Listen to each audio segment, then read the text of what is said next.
সারাদিনে যা জানা গেল, গোপন বন্দিশালায় খুপড়ি ঘর, নির্যাতনে ব্যবহার করা চেয়ার।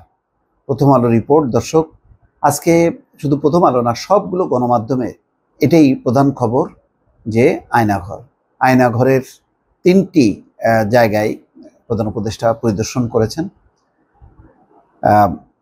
ডিজিএফআই এবং র্যাবের সেই 3টা ঘরেই যে নির্মম চিত্র তিনি দেখেছেন, তিনি হতবাক হয়ে গেছেন। আয়ামে জাহালিয়াত কায়েম করেছে আওয়ামী লীগ, শেখ হাসিনা, এই মন্তব্য তিনি করেছেন এবং করার যথেষ্ট কারণ আছে। আজকে নতুন করে বাংলাদেশের মানুষ দেখলো যে সেই আয়নাঘরের, এবং আজকে প্রধান উপদেষ্টা দপ্তর থেকে বা সরকার থেকে সেই ছবিগুলো যথাসম্ভব তারা বিভিন্ন গণমাধ্যমকে দিয়েছে। আটকে ওঠার মতন ভুক্তভোগী কিছু মানুষ, সবাই না, এবং অনেকে কেন যেতে পারেনি এই জন্য তারা ক্ষুব্ধ। আমাদের দেশের গণমাধ্যমগুলো অংশ নিতে পারেনি, সেজন্য তারা ক্ষুব্ধ। কিন্তু তারপরও সেটা বড় কথা না। বড় কথা হলো যে বিদেশি গণমাধ্যম ভুক্তভোগী এবং 6 উপদেষ্টাকে নিয়ে প্রধান উপদেষ্টার এই সফরের যে চিত্র পাওয়া গেল, সেটা একটা মর্মান্তিক এবং ভয়াবহ। আজকে জাতিসংঘ যে তথ্যানুসন্ধান দল বা ফ্যাক্ট ফাইন্ডিং মিশন বাংলাদেশে এসেছিল, তারা যা বলছে, যেভাবে নির্যাতন নিপীড়ন করে, মানে গুলি করে হত্যা করা হয়েছে, তার সঙ্গে কিন্তু মেলে। কারণ ওইটা হলো প্রকাশ্যে, আর এটা হচ্ছে গোপনে।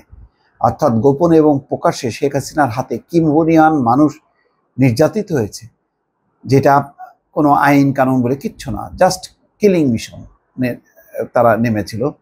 এবং যাদের বিরুদ্ধে কোনো অভিযোগ নেই, যাদের কোনো মানে কি বলবো আইনের আওতায় আনা সম্ভব না, তাদেরকে তিনি বছরের পর বছর আটকে রেখেছেন। এবং সবই শেখ হাসিনা জানত, তার নির্দেশেই এই ঘটনাগুলো ঘটেছে। জেনারেল তারেককে যদি পাইতো কোনো রকমে, দুর্ভাগ্যজনক, জেনারেল তারেক পালা গেছে সেই রেহানা দেবর একই ফ্লাইটে। শেখ হাসিনা, রেহানা এবং তারেক, অনেক কিছু বের করা যেত। এখন আয়নাঘরে তিনি দেখেছেন যে কিভাবে সেখানে মানুষকে বন্দি করে রাখা হতো, করা হতো নির্যাতন।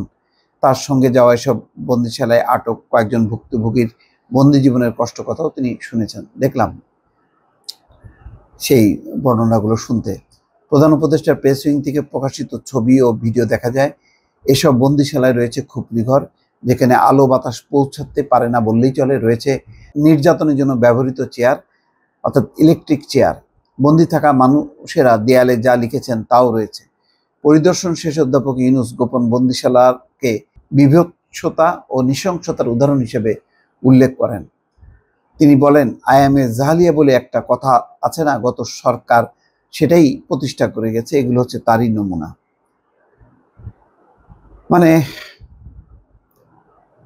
প্রতিবেদনে বলা হচ্ছে যে RAB, DGFI, DB, CTTC, CID, police সহ সরকারের বিভিন্ন সংস্থার বিরুদ্ধে কমিশনের 1676টি অভিযোগ জমা আছে। তার মধ্যে 758 জনের অভিযোগ যাচাই বাছাই করছে কমিশনেতে। দেখা গেছে 73% ভুক্তভোগী ফিরে এসেছেন, বাকি 27% নিখোঁজ। মানে হয়তো তারা আর চিরতরে হারিয়ে গেছে। দর্শক, ভালো থাকবেন। আল্লাহ হাফেজ।